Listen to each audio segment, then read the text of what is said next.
Gamble.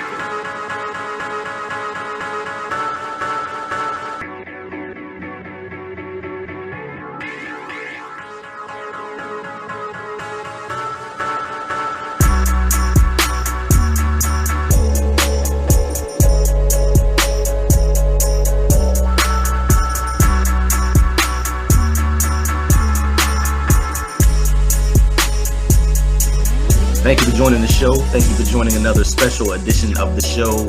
We're on episode 64. Trent, the countdown has started. We are 5 episodes away from your favorite episode, your soon-to-be favorite episode.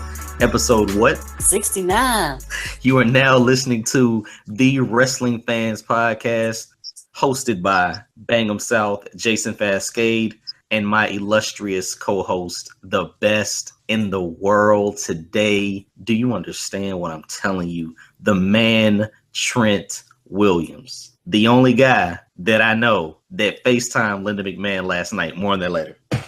Trent, we had the Money in the Bank pay-per-view over the weekend. Listen, we had some pretty good shows this week. I can't knock them. We really had some pretty good shows this week. Are you ready, my friend? I'm ready. Trent, we have Seth Rollins breaking into buildings and punching Andre the Giant and burning up Sting's mask and putting a bat up Hulk Hogan's shirt. Are you ready?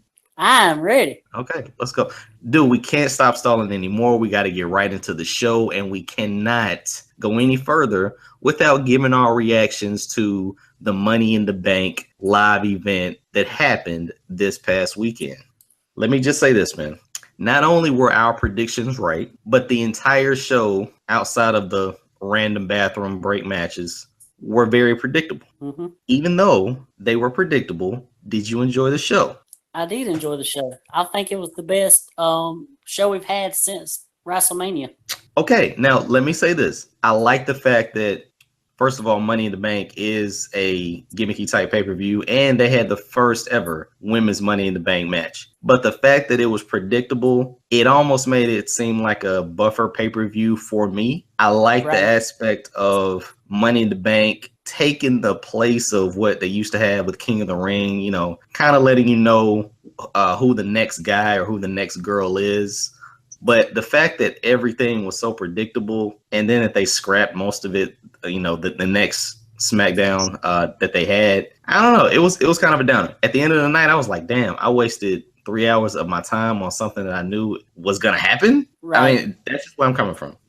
Yeah, I mean, I think because we knew, especially with the women's ladder match, because we figured out, you know, what would probably happen, I wasn't as upset about it as a lot of people were.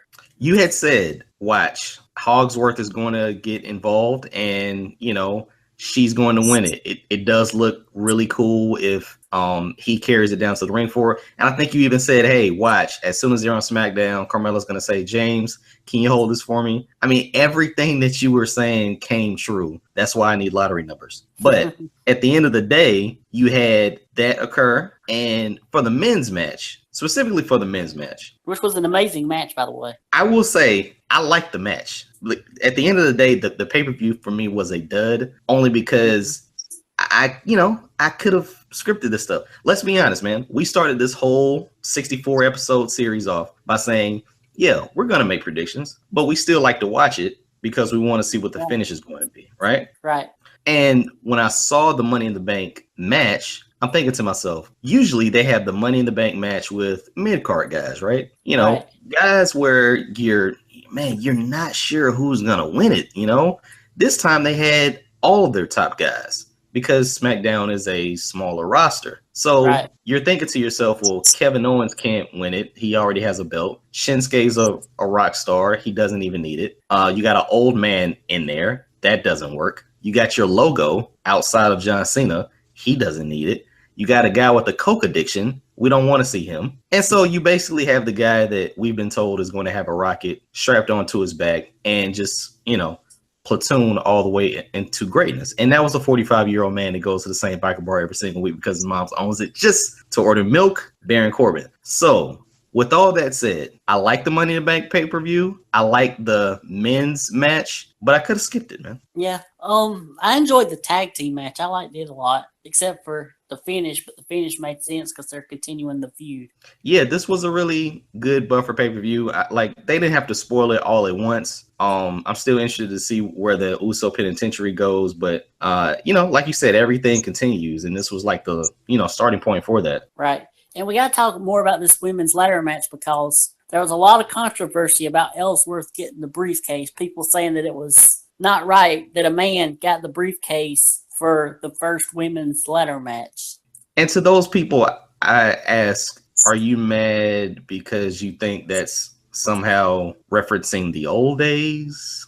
Or are they mad literally because they want to stick to something that doesn't have rules? I'm trying to figure out where the real controversy came in. It's the sexist thing. Really? People jumping on the sexist bandwagon. Really? Yeah.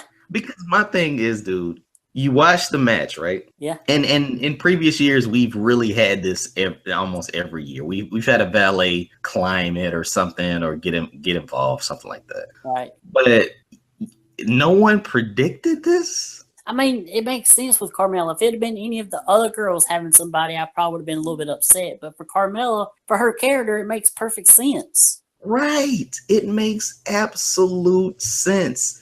You get Hogsworth, who everybody dumps on, helping her out, getting it for her. And then, let me just ask all of those people. Let me ask the listeners of the Wrestling Fans Podcast. If Carmella won it clean, where do you go from here on Tuesday night? Mm-hmm. So if you have this happen, you get a continuation. You literally have controversy at the start of the show, Twitter reaction, all the way up until Tuesday. It gives you a reason to watch on Tuesday. I loved it. I thought the controversy was totally fabricated, but it helped the storyline. Yeah. I mean, there were people that were really upset about it on Twitter, which are the people I get tired of hearing sometimes on Twitter. People were really mad? Really? We've come all this way with women's wrestling, and there's still people that want to complain and bitch and moan about them being sexist. Well, see, my thing was, I think the whole that word, the controversy was like 30 seconds after the match. Right. So, like, if this started on Monday night or something like that, I could see how it could blossom into something on Tuesday. But they were calling a controversy like seconds after it happened, dude. So, right. Yeah, like I said, I like the fact that they were able to continue the storyline. I don't think it hurt anything. I don't either. To have Hogsworth basically hand her the Money in the Bank briefcase. So, everybody can chill. Yeah, I agree. And the thing that nobody's talking about that I'm wondering, did they tell these girls not to do too much so the main event guys can steal the show? Because I did not like the match itself. Okay, I thought it was very sloppy. Okay, well, here's the thing. I got tied up with puppy business, and I missed the entire match up until you had the sprawl with, I think it was Charlotte, Becky, and Carmella. Like, it came down to those three chicks, right? So I didn't see any of it. Was it terrible? Was it forgettable? I mean, it wasn't terrible, but I think I had higher expectations and it didn't live up to it. Did you have any type of high spots? Not really. I mean, for a lot of it, they didn't even really use the ladder that much. Man, that kind of sucks. So, okay, so no female went through a table. Obviously, that's not gonna happen. You're starting the show, so you can't go through an announce table. That's one. No spots off the ladder. I'm trying to remember. I mean, people got pushed off, pushed the ladder over. But other than that, I can't remember any. Well, let's just take it back to the first ever Hell in a Cell match, man. They could have been playing it safe. I mean, they didn't really do anything graphic in the Hell in a Cell. I think the first Hell in a Cell women's between Charlotte and Sasha was better than this. Wow. Really? Even with 5 chicks in there with ladders, nothing? Absolutely nothing? Nothing. Okay. You need to go watch it and tell me what you think next week. Okay, I will do that, man. Maybe that's where the real controversy lies, is the fact that we got a terrible match and then you end it like that.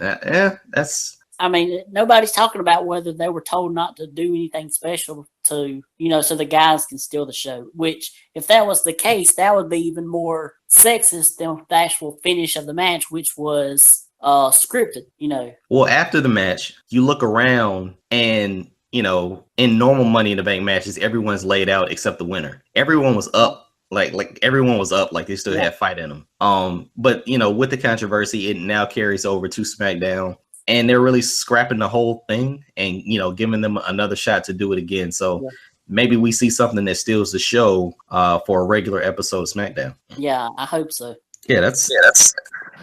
I didn't know it was terrible, man. Like, was it the lamest Money in the Bank match ever? Probably one of them. Yeah. Wow. I mean, I think it was just one of these things where, like, okay, it's the first women's ladder match. They're going to make history. They're going to go all out. And I was like, they're not really doing anything much. I mean, they're having an okay match, but not with the ladders, really. Charlotte didn't even come off the top with, like, the corkscrew?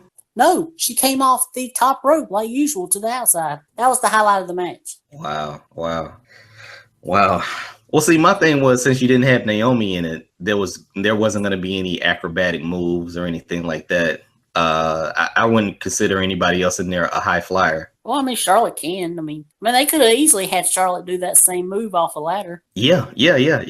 I don't know if they were just nervous or. Wait a minute. So there was no spot where one female jumped on all four of them? No.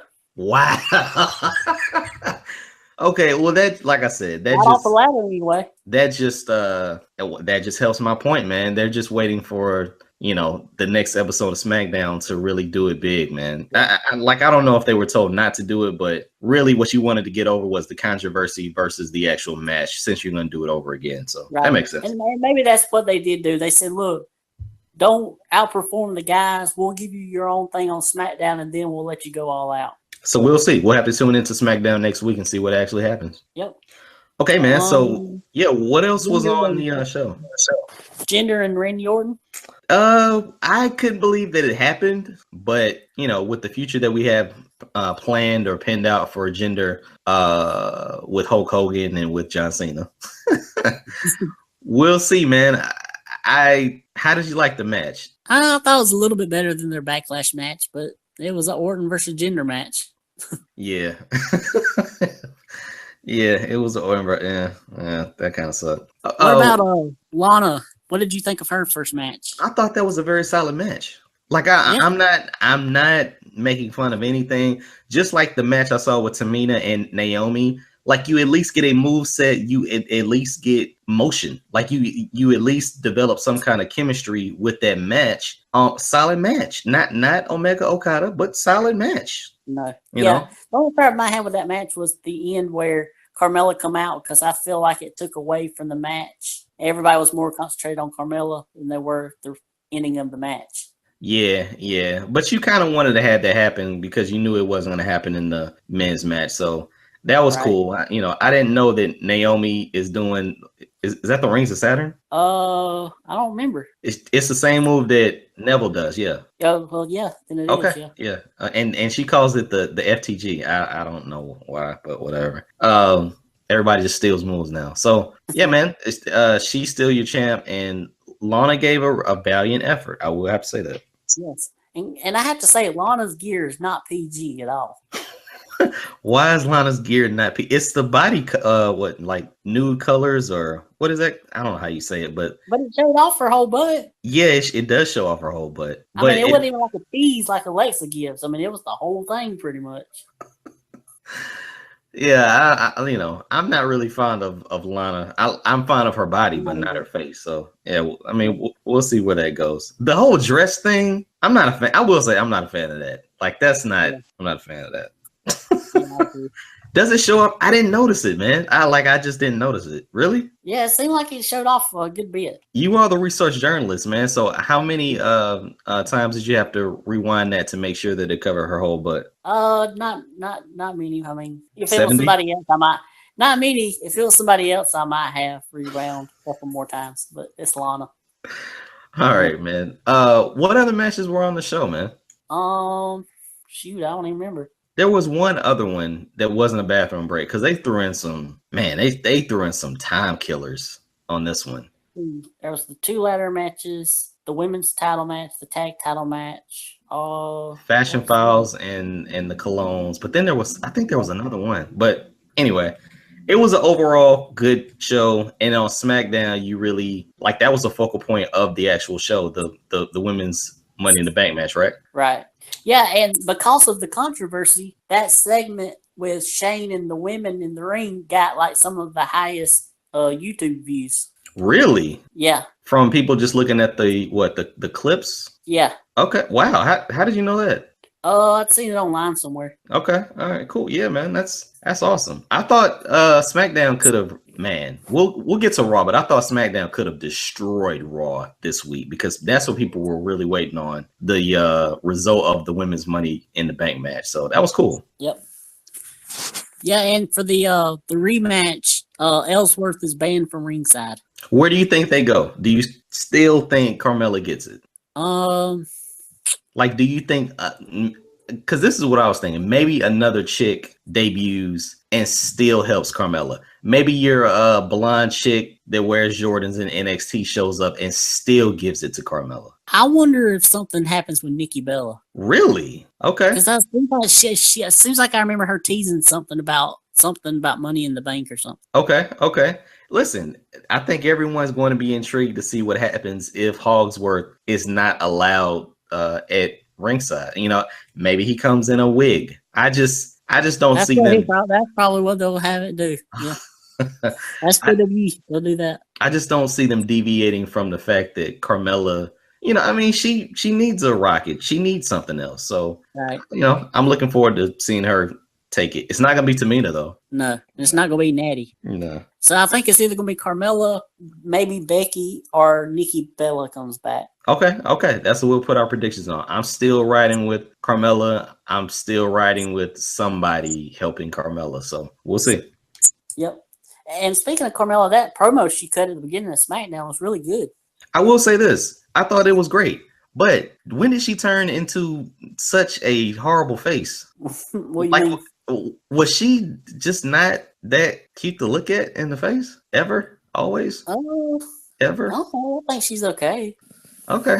Nah, you know, I was like, damn. I don't know. But Big Cass is smashing that, right? Yeah. Yeah. And Big Cass and Carmella must have been practicing their promos this week. You are not lying, dude. Seriously. So we will see what happens with Carmella. I love the promo. You know, but I think she was always ready for that, man. Just waiting for that moment to shine. Yep. And see, next week we get a rematch between Lana and Naomi, and we get the Usos versus the Hype Bros. And if the Hype Bros win, they get a title shot. And I don't see them getting a title shot. I still see Mojo turning on Ryder. Yes, that needs to happen sooner than later. I don't know. The fact that they were going through the tape of when him and Zach won that Battle Royal match, I'm like, dude, that happened so long ago. Like nobody even remembers that. So yeah, let's just move forward with that tag team division and get it back. You know, focus on the New Day and the Usos. Day one is H. Yep, and Breezango. Oh yeah, definitely. Three top teams. Yeah, and then in SmackDown. And it's terrible to say because we had Chad Gable come out faking like he was a resident of Dayton, Ohio. But I mean, that was pretty funny. Yeah, that was pretty funny. Dude, we haven't seen American Alpha really on TV for a while. No, they won't even let Jason Jordan come to the ring with him. Yeah, that was bad. That was bad. But you know, hopefully they're saving them for something big. You know, SummerSlam could be a big moment for them, I guess. Yeah. Yeah, and Chad Gable put on Twitter that he moved back to Minnesota. Dude, didn't he give the address for like the university or something? I mean, That was funny, man. That was funny. And AJ's like, yeah, I know where that's at. Yeah. That was funny. That was cool though. And I mean, he did get a shot. And I think you kind of need that for Chad Gable with him being the littler guy in the tag team. You know, it definitely helps him out. Yep. And we had Jinder Mahal against Luke Harper. Snooze fest? Yeah, pretty much. I mean, it's always good when you see Luke Harper, though. I mean, yeah, it was get a good enough out of people. But the whole focal point of that match was to see Baron Corbin come out and threaten his cash in. So yeah, that was cool. And then Orton at the end. Yeah, that was cool. I will say this: Orton is going to kill one of the Singh brothers. Yeah. Or there's going to be a real life lawsuit on the damage that he inflicts. Yep. So are we getting Orton in Gender 3? This is what I wanted to ask you, man. When is the next pay-per-view for SmackDown? Or is their next one going to be SummerSlam? I think they have Battleground in between there. Okay. What Battleground? Okay, Yeah. whatever. Which close I think is to SummerSlam? Yeah, I think Battleground's the one that's historically known to be really bad pay-per-view. I think they've had it like 3 or 4 years and it's never been any good. Okay, all right. Yeah, I guess we are getting Orton in Gender 3, but it'll, maybe there'll be the threat of Corbin cashing in that same night too. Yep. So maybe we leave that, with Corbin as your champ. I don't know. We'll see. Yep. Okay, so are we done with SmackDown? I believe so. All right, man. Let's move over to Raw. And Trent, I want to say something here that you probably would agree with. Let's just be honest. We get Raw every single week, and sometimes Raw has competition. They had the NBA playoffs for, a string of Mondays. You had baseball, you had like drafts and stuff, award shows. So for the past 2 weeks when they were going up against the Cavs and the Warriors, it sucked. Yeah. It sucked pretty bad because they knew nobody was watching, man. I mean, if you're a hardcore fan, you're going to watch 15 minutes here, 15 minutes there, but nobody was watching. So, or if you're a really hardcore fan, you watch the whole 3 hours like me. Whatever medical prescription you have, I need it. But I can't do 3 hours, dude. I can't do 3 hours because this is literally the reason why I can't do 3 hours. I cannot do 3 hours because there's too much nonsense on Raw. Yeah. I mean, just doesn't make any sense. Just fill time gaps on Raw. Like, I'm not a fan of the Titus brand or anything like that. Before we go on, I got to stop you right there. We forgot about something on SmackDown. What's that? Mike and Maria. Dude. So I saw the rumors. Because I think there was some other people that could have debuted at the pay-per-view. I saw the spot on the pay-per-view. Right. Thought it was really good. Really good, man. I mean, just thought it was solid. I thought it was really, really good. They are another it couple. Thought it was really good. It's gonna be a reverse it couple, I think, where she's the one that wears the pants. Oh, so he's gonna really? Yeah, he's gonna be like the submissive one to her. Okay. Like the Miracle Mike Bennett, that was cool. I mean, but he was a standalone character, and she was more involved with the women's division in TNA, right? Right. Yeah. I mean, they're calling them Mike and Maria Kanellis. I saw that. Yeah, I saw that. I saw that. I didn't know if they did that because everyone knows, or everyone should know, or they believe that everyone would be more familiar with her last name than Mike Bennett. But right. it does lead into that. So I like that. Now, were they on SmackDown too? No. Okay, just checking. I think they did like a off-camera, some kind of off-camera thing in the arena. Okay. But the theme is love or something. Love is all you need or something. Yeah. Okay. I mean, that music started playing. I was like, who in the world is this? Yeah, I didn't know. Like, everything went red, and you saw hearts. I'm like, what the heck is that? I had it on mute, so I didn't really get the reaction from the crowd. Was everybody stunned, or were they cheering, or what? Yeah, it was pretty good reaction. Yeah. Okay. He's a really good talent, man. Like, I mean, I think they can go far. But we'll have to see what happens with the love thing. I didn't like the glorious thing when it first happened. Right. So we'll see where love can get you. Yeah, I mean, Mike Bennett, he's one of those guys that's a good hand, but he's never really gonna wow you that much. Maybe it was the color in TNA, but I was thinking, man, why can't he be Shane Douglas? Like, why can't he be a franchise player? Yeah. I mean, you can listen. They put a rocket next to Jinder. Yeah. I don't know where the love gimmick can go, but yeah, we said the same thing about Bobby Roode. A really good hand, but we'll see. And he does have a chick with him, so that has to help. Right. Well, I mean, Maria's going to be the star of those two. I mean, since leaving WWE, if nobody's paid attention to her, she's really improved on her promos and her character. Oh yeah, I think a lot of people know Maria more than they know Mike, but that's just to get people in the door, man. That's how you sell the tickets, and then you give them something that they've never seen before, which will be Mike Bennett or Mike Kanellis, I guess. Yep. All right, now we can go back to Raw. Okay, Raw. So Raw had no competition this week, and they went leaps and bounds beyond what I thought they could do. We got to talk about Joe and Brock. Obviously, they're still on a collision course. But let's be honest, man. I was damn near asleep watching Raw. Not gonna lie, I was damn near asleep. We had the match between Samoa Joe and Roman Reigns, right? Right. And I'm thinking to myself, first of all, why the hell is Joey going up against Roman when they just showed the package of Joe beating him the first time? So what's going to be the difference? He can't lose now going up against Brock Lesnar. That makes him look weak. So where the hell are they going with this match? Samoa Joe beats him again, but out of nowhere, dude. And I'm serious. I'm thinking to myself, Raw's going to do a snoozer again? And then you see an ambulance pull up. And I'm just waiting for the roar. And all my answers were given to me, dude. They were just given to me. Braun Strowman.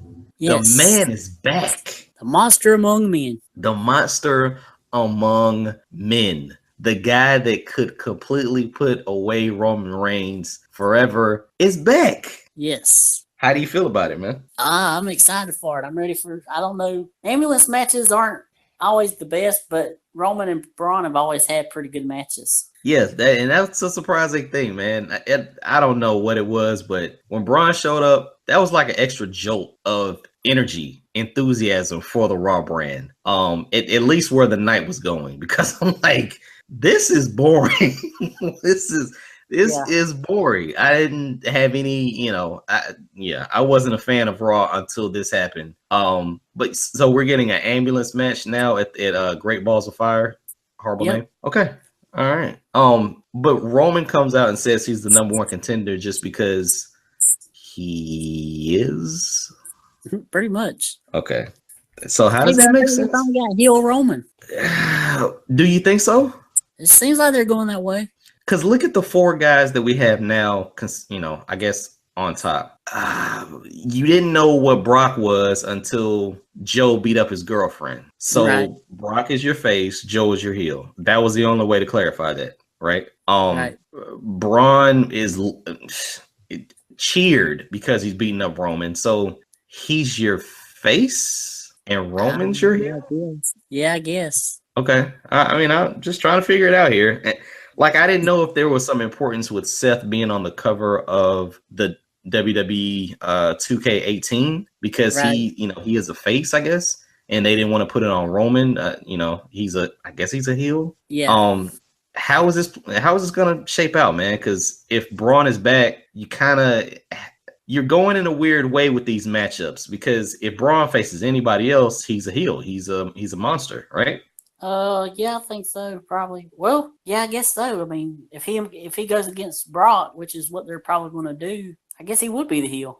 That's the confusing thing about it. So now next week, Roman can't face Bray Wyatt, right? So it's a little bit confusing, man. Like, I was reading an article today where people were bashing the WWE because they kept mixing the line between heel and bad guy. And I always thought that depended on what city you were in. Right. If you get a smart crowd, they're going to cheer Braun. They're going to boo Roman. If you go to a place that really doesn't have any love for Braun, they're going to boo Braun. And you just kind of play off of that. I mean, that's what I would think. Right. Yeah, I agree. So with these 4 guys, man, what do you see out of the Braun Strowman, Roman Reigns feud and the Samoa Joe, Brock Lesnar feud, because I guess we got to carry this over all the way into SummerSlam. Right. I would say we would go from, we're obviously going Brock and Braun for SummerSlam. I don't know. You can't really do Roman and Joe. So does Braun essentially take out Roman at Great Balls of Fire in the ambulance match and demands that it's him versus Brock at SummerSlam?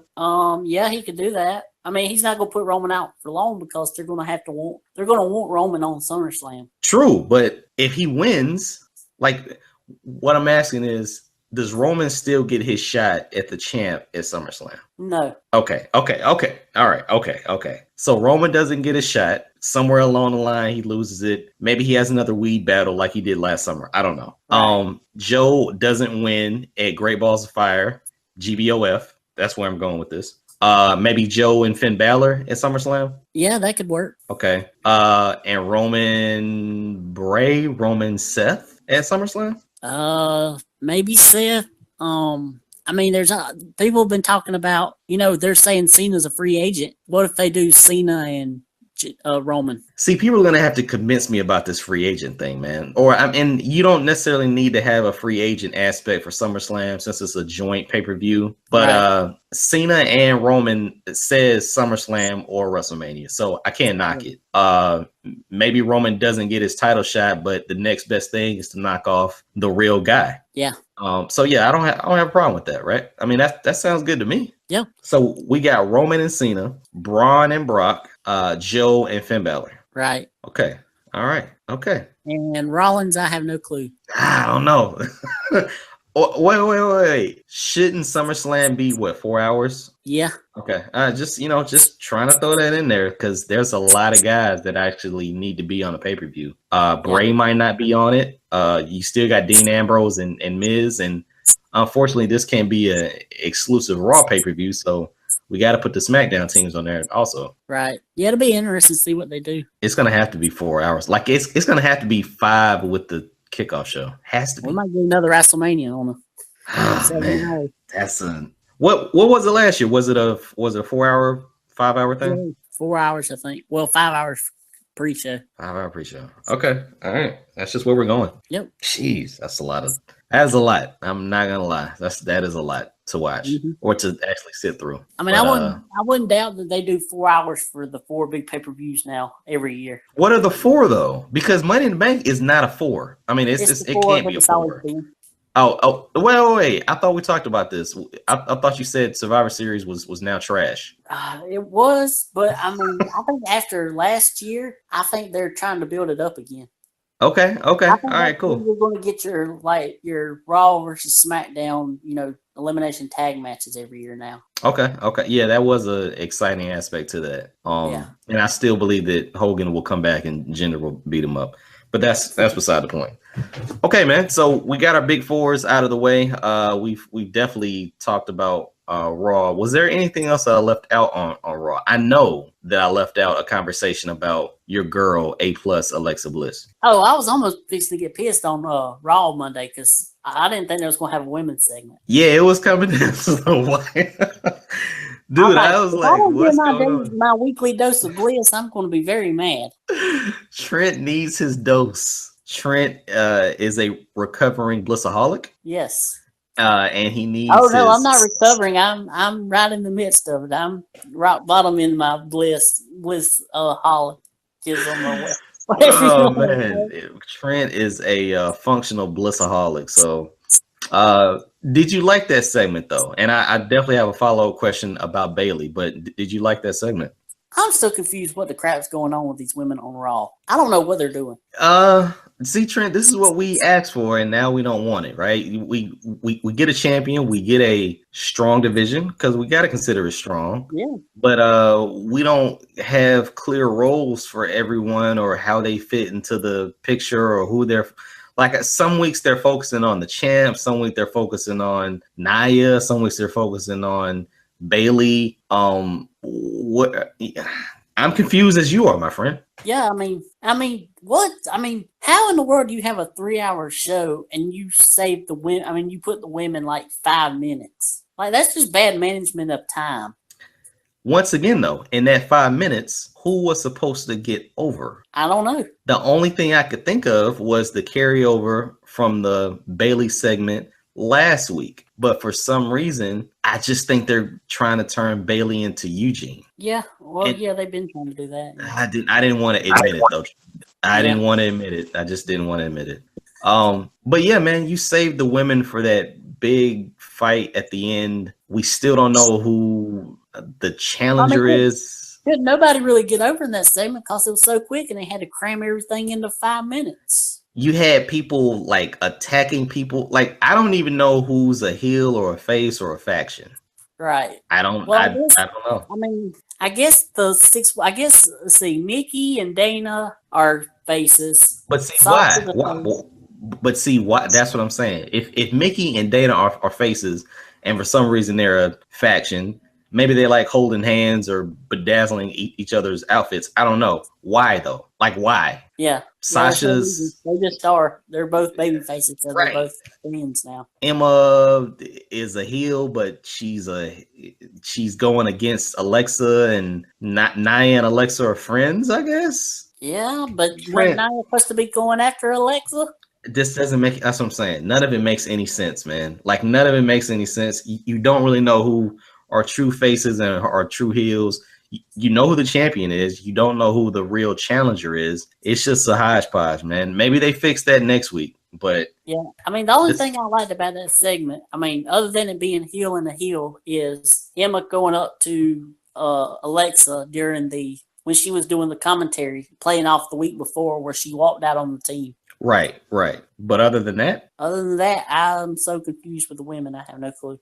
Bailey didn't get the pop they have to be putting them in some kind of multi-woman match. Wow, we're like what 1 week away, and we don't know what the women's match is going to be. I think it's 2 weeks away. Oh, okay, 2 weeks. 1 or 2. Okay, so we'll have to see where we go with the women, man. I'm not a real fan of what we're getting right now. I'm not either. But it's I didn't know if they were.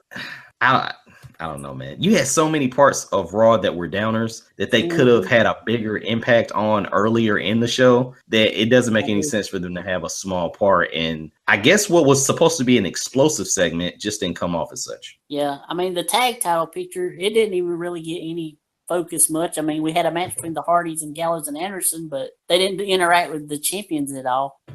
Right. So let's get into what's the main factor of Raw, what everything was leading up to. The Drifter beating up Finn Balor.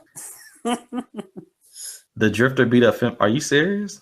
Yeah. The Drifter was out there singing, doing his thing, and Finn Balor interrupts him. They have a match. No, they don't have a match. Balor beats somebody. The Drifter? No, you don't. I forgot who he wrestled.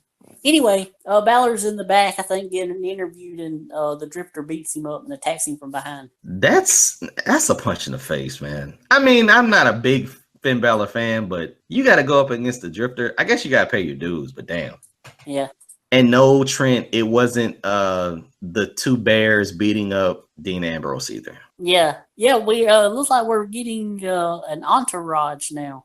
I do like that. I mean, it gives them something to do, and it puts everybody on the same playing field, man. Like you now, instead of getting Dean and Miz every week, you'll get Dean beating up Curtis Axel or something like that. I mean, you can kind of play around with that for a couple of weeks.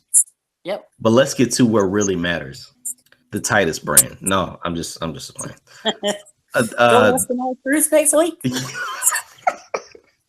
I feel sorry for some people on Raw, man, because it's 3 hours and you got to fill up time. But dang, a little bit of me though is looking forward to that Goldust and R-Truth match. I think their little vignette things have been pretty good, especially the Goldust ones. Okay. I mean, I feel you on that. I don't think they'll have anything worthwhile outside of them two. So after they finish the feud, I'm not really sure where they go. Right. But let's get into the biggest moment of Raw. And Trent, I wasn't timing it, but if it happened on the overflow, I will say I'm so happy that they did it on the overflow. Right. That 11 to 11:15 time frame. But we get Big Cass as the attacker, the revealed attacker of Enzo, and literally Cass can talk. We didn't know Cass could talk, really. Yeah, he can talk. Yeah, he's pretty good. We have Enzo with the one tear coming down his right cheek. That was awesome. Yeah. And then we just get, Cass just unloading on Enzo, and a great way to end the show, focusing on something that, I'm not gonna lie, man, when I saw who attacked Tyler Breeze and the Fashion Files, that was a big letdown. Yeah. So I was expecting the same thing, or I really wanted it to be the Revival, just to give some kind of life to that tag team division, or just to give them something to do. Let's just be honest. Yeah. But the way it was revealed, yes, I can criticize it, but it was a great way to end the show. Yeah, I agree. And as much as I've been talking about kind of wanting this to happen, then break up, it was still a little bit kind of actually sad, when he was running down Enzo verbally. Yeah, the big monologue that he had was really tearing into Enzo, and it made you really pause for a second, like, damn, we're not gonna get the whole, Yeah. big speech that Enzo has now, and it gave you time to soak it in. It really did, man. I don't know where they go from here. I don't know if Big Cass can be a dominant player. I don't know, and I hope Enzo doesn't go to 205 Live. But yeah, man, that entire time that he was just killing Enzo verbally, you're thinking to yourself, man, this is it. Like, this is it. It's gonna end right now. So, and then he kicked him in the face. That was it. Yeah. Would you put Enzo with Big Show like permanently? Man, I guess if they're gonna do that, I don't know, man. If they're gonna do Big Cass and the Big Show, go ahead and do it. You can still do the same thing with Enzo. Otherwise, Enzo's gonna have to figure out what else to say. Yeah, like he's not gonna have a bodyguard anymore, because that's what Big Cass was, and he's not a great performer in the ring. He's a mic guy, right? But I don't know where that leaves Big Cass though, because you're not that great either. Well, darn, if Big Cass was, I was gonna say he could be in the IC title picture, but Miz is a heel. Yeah, like he's gonna go up against some guys. Now he gets to go up against some of the faces. Your promo work was put on display. I mean, you're pretty good at laying into somebody, but that was a one-sided affair. Right. Now you're gonna be on blast for being a big guy. You're giant. We'll see how that works for you, man. But the fact that they're not a team anymore, something that we've asked for for a long time, because we knew it was going to happen. It just kind of, it kind of sucks, because you don't know where they're going, Yep. I'm going to make a prediction for SummerSlam. This is a wild prediction. I see Big Cass facing Dean Ambrose at SummerSlam. For what? Just a match. Kickoff show? No, I think he could actually make the show. Okay. All right. Okay. Hey, this is what we do on the show, man. This is why you're living in a mansion and lying about it, because you're that good at predictions and that good at predicting lottery numbers. So I'm going to ride with you on that one, man. Dean Ambrose versus Big Cass. Because Dean's going to need something, after this Miz feud, which I'm hoping ends at Great Balls of Fire. They may continue it, man. I mean, maybe, I don't know. I mean, at this point, maybe Big Cass has to go through Dean to actually get an IC title shot, maybe. Yeah. We'll see. Yeah, but for sure, I'm pretty sure we're getting Cass and they're either going to do Cass and Enzo or Cass and Big Show at Great Balls of Fire. Yeah, I think the Big Show, that would definitely work, and I'm pretty sure Big Show would lay down for Cass with no problem. Yeah. Okay, man. Are we done with Raw? I believe we are. Let's move on to NXT, man. I finally got to watch an episode of NXT after missing a couple episodes or kind of skimming through them. I will say that NXT's really picking back up. I kind of like Enzo. Still not a fan of Flabiano, but I did say Enzo, didn't I? Yeah. I'm still a fan of NXT. I'm definitely not a fan of Flabiano. Okay. So we get Flabiano versus Tommy End, aka Aleister Black, aka the guy from Apartment 666. Right. Pretty good match, pretty cool match. One thing that I had noticed, man, I guess they're doing this with Flabiano, but seems like all the guys that he faced in other promotions, and he was a real tutor to him. He's getting the shot to really do the same thing in NXT. Am I wrong? No. So I mean, that definitely works. You're probably giving the same match that you gave before, but it definitely works. It's cool. Yeah, somebody he's familiar with. Yeah. Yeah. All right. So we get Bobby Roode still as your champion, but in a backstage segment, Roddy Strong is coming in with his wife and kid, or his little baby. Not sure why. Roode makes a comment like, "Hey, babes, you want to be with a real man? Won't you step up?" Yeah. Oh, Bobby Roode's becoming such a great dick heel. Just you want to smack him in the face. That was awesome. I love that part. Not gonna lie, that was a great part. Yeah, him and Roddy had a good promo. I think it was last week where he ran down Roddy. Ooh, nice. I gotta go back and check that out then, man, because I have been skimming. But Roode is still your champion. Like I said before, I think if they play out the good versus the evil thing, we could see a Tommy and Roode thing. But for right now, we're going Roode and Strong at probably your next takeover, right? No, 2 weeks. Oh, really? Yeah. Okay. All right. Cool. And now is this a live episode in 2 weeks? I'm not sure. Okay, because I'm pretty sure that you've heard the news that Morrow is coming back, but he's going to be on the NXT team, right? Yes. I don't know if it was a contractual thing, like, hey, you need to, finish your contract, but it looks like they're just going to flip flop Phillips and Morrow, which is going to be awesome because we're going to have Morrow and Nigel McGuinness on the same team. Yeah.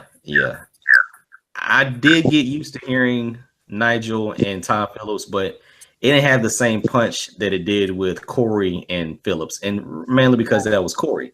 So now, like, you kind of offset that with having Morrow and Nigel and Percy. Yeah. Just throw in Percy. So yeah, man, that'll be cool. Once he comes back, I think NXT will just take off again.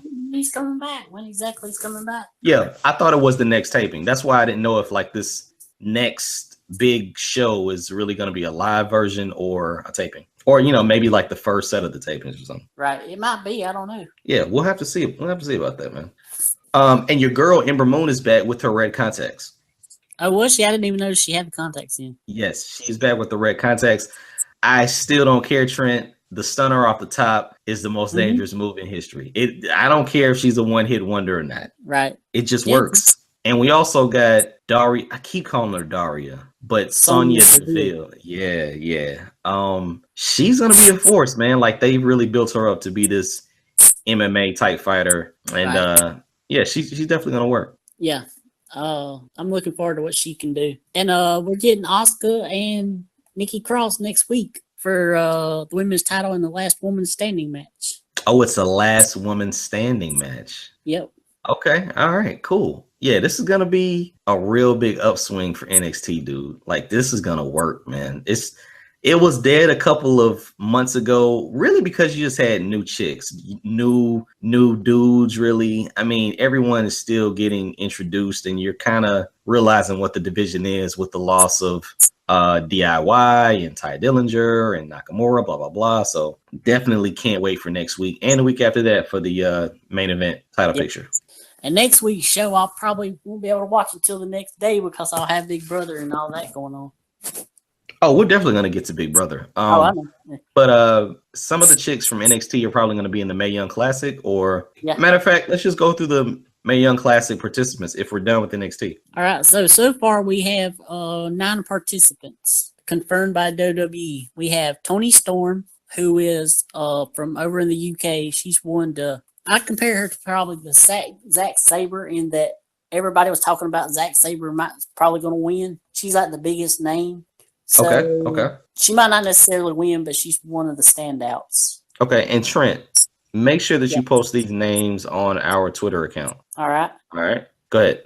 All right, and then we have Lacey Evans, which we've seen on NXT. Right, that was the former Marine or something. Yeah. Right. Sarah Logan, which I think we've seen on NXT a couple of times. Okay. And let's see who else. Princess Suje Hit. She's from Mexico. Oh, okay. I don't know too much about her. Tessa Blanchard. All right. Kimberly, but they have changed her name again to Abby Lath. Wow. All right. Taynara Conti. Better watch how you say that name too. It's kind of like Mark Hunt. This guy. Go ahead. And another one, Jazzy Gabert, who was formerly Alpha Female. She's like a German wrestler. She's like supposed to be pretty good. She's one of the ones to look out for. All right. Then Kavita Devi. She's Indian, and she was trained at the Greek Khali School. Yeah. Okay, so Trent, let me ask you this. Now that we went through the list again, didn't we have another list? Yeah, that was the one that I think we got off WrestleZone, and it was like rumored list. Okay, see, I thought it was confirmed because you had some chicks that were trained by like Rikishi and a chick that was trained by Brian Kendrick, right? Right. Okay, so those were just unconfirmed. Yeah. I mean, they might turn up later, WWE might actually announce them as official, but these are the ones that WWE have announced. Okay, yeah, maybe their visas didn't clear or they gained too much weight. Right. Never know. All right, cool. So those are the 9 so far. Who would you say was like the favorite just out of the 9 so far? Toni Storm. Okay, Toni Storm. I'm gonna have to Google her. And what was the Indian chick? I just want to know what she looks like. Kavita Devi. Kavita. Devi, Devia. Yep. Okay, all right. Yeah, I'm gonna Google those today. Like I said, I want to see some talent, man. You know, I want to see. I don't want to see jobbers. Like I really don't want to see jobbers. Well, she'll probably be a jobber. The Indian chick? Yeah. Why? Why do you say that, Trent? Because she's like not. I don't think she's that experienced that much. Okay. Like, We will see. I think she's one of like the more early starting her career. Is she our Ho-Ho Lun? Yeah, that's what I was actually going to say a minute ago. Oh, wait. See, this is, man, we had fun with the list last time because we officially had a hoe. Yeah. Okay. Hopefully she'll still be confirmed. We need a hoe in this list. We need a hoe. The CWC was great because we had a hoe. We need a hoe in the Mae Young Classic. Yep. You cannot go without a hoe. Nope. Am I overdoing it? No. Okay. I think we're done with all the shows. I don't want to talk about hoes anymore, but can we talk about Big Brother? Yes, we can. Okay, dude, you sent me a link to check out like the casting couch interviews or like the hey, meet this person, whatever. Right. I want to ask you something because my phone sucks. ChristmasAbbott. Yep. Is she a participant or is she like a host? Participant. Okay, so is this chick like a MMA fighter or what? Who is she? Fitness instructor or something like that. Okay, yeah. I don't know if she's from the Carolinas, but I saw her outside of the CBS Big Brother show. So maybe I think she's from like Raleigh or something like that. So we'll see. She's like really well known too. She's got like an Instagram and everything. Like okay, yeah. So I'm kind of pulling for her just because she's a name that I know. But yeah, let's talk about the cast, man. BB19. Yeah. So you looked at it. What did you think? I want to get your opinions. I'll be honest, man. I couldn't really look at it. I looked at the black chick, obviously. But like I said, my phone sucks. So I saw ChristmasAbbott. I saw the black chick. And I'm just trying to figure out where. Like I've never watched the show before, Trent. So it's kind of hard for me to kind of gauge where they go. But we'll see. I was just shocked that somebody that I saw like literally this week was on the show. I'm like, damn, okay. I'm just rocking with Christmas. I just thought Christmas was awesome. Huh? You didn't see her this week, did you? Dude, in person? No, I didn't see her in person. She's on she's on like the front page of the newspaper. And I'm like, okay, who is this chick? But she's built. Yeah. And I'm serious, and I know you don't follow sports. But there was a pitcher in the major leagues that only had one hand, but he was a pitcher. Okay. So like he had a nub. He didn't have he wasn't missing a hand. I think he was missing a arm. So like right where your elbow is, it stopped for him. So he would have his glove on his nub, and I don't want to use that in a derogatory term, but he would have his glove on his nub. He would pitch. And he was so fast that he could switch, like he could, pop it from his nub to his other hand. Darn. Yeah, it was sick. And he was good. Like he wasn't a scrub. I know you don't watch baseball, but like he wasn't a reliever. Like he was a starting pitcher. Yeah. But his name was John Abbott. Still got his cars and everything like that. For some reason, I thought that was his daughter. I don't know why. But ChristmasAbbott, man. ChristmasAbbott. I think that's a great name for a girl. Christmas. Yeah, but, and her middle name's Joy. Wow. I found that out. Okay. Yeah, her parents must really love Christmas. You ain't I felt like on America's Got Talent this week, there was this little girl on there, and her name was Celine, and she had a little sister that was younger than her, and her name was Dion. Ah, okay. All right. We're big Celine Dion fans. Okay. All right. Okay. All right.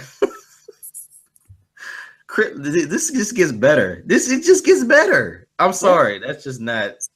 First of all, that's not normal. No. I don't think that's normal. Like, what is it, Birdie James or nobody that's that dedicated to Celine Dion?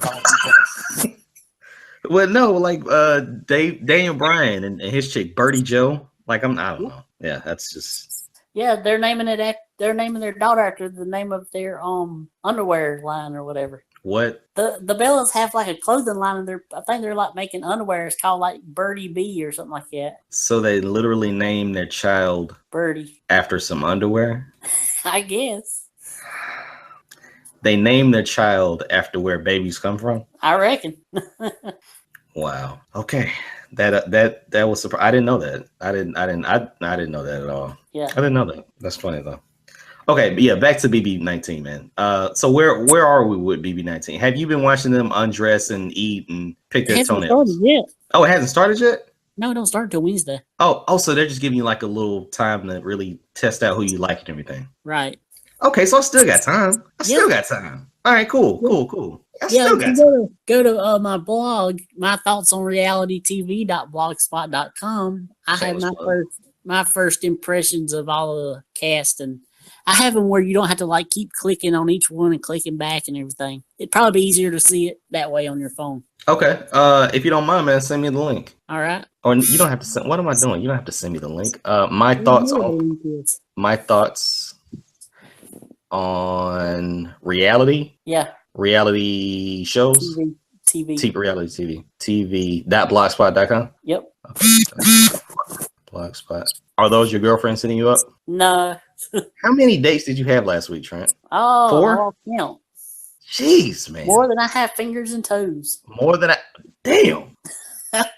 And I'm sitting here in the rain, and Trent is out here balling. Meeting the Big Brother 19 cast. Yep, that's it. Okay. Like your site, by the way. Yeah. Okay. Oh, okay. All right. Trent, you did an outstanding job. I know I did.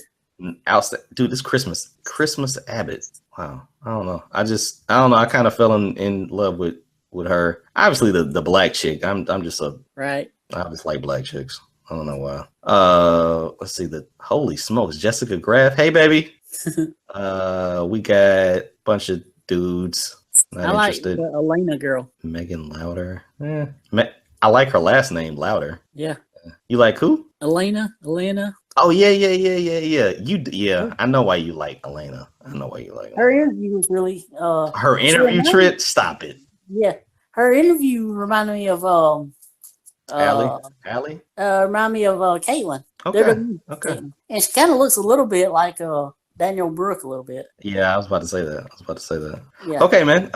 Cool. Awesome, man. This is cool. You did a great job on the site too. Great job. Yeah. Okay, man. I'm still going with Christmas so far, but Trent, what did you really glean from the interviews, man? Like,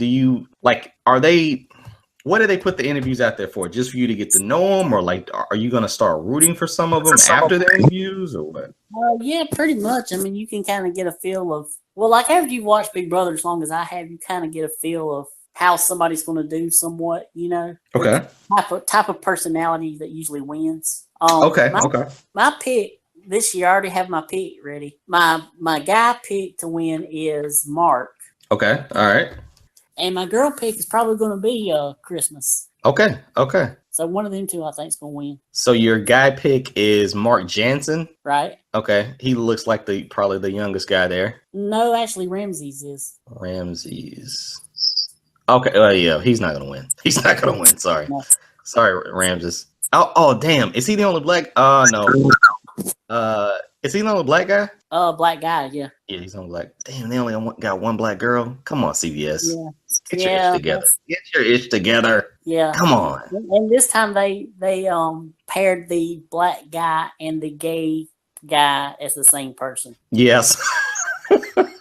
I saw that in his profile. I was like, damn, you hit up two of them at the same time? Yep. Come on, man. Okay. All right. He's a gay guy and a poser. What? You're not gonna last. He's a what? A cosplayer. Oh, well, he's gay. Maybe that does make sense. Or am I being stereotypical? Wait a minute. Yeah, because Willie does that kind of stuff. Wait. Okay, see, this is what I have an issue with. I always think of cosplay as dressing up in the costume and like acting the stuff out. Is that what cosplay is? Pretty much, yeah. Okay. You go to these conventions and stuff, yeah. Okay. But you know where I get it mixed up, right? Yeah, I'm pretty sure you know. I'm pretty sure you know the road that I'm going down. Not really. I always mix up cosplay and being a furry. Oh, yeah, okay. It's crossed my mind. I thought that's where you was going. Yeah. I always mix those up because there's a difference. To me, there is a difference. Well, there's a big difference, yeah. There's a difference in dressing up as Batman and dressing up as Pokemon. Mm-hmm.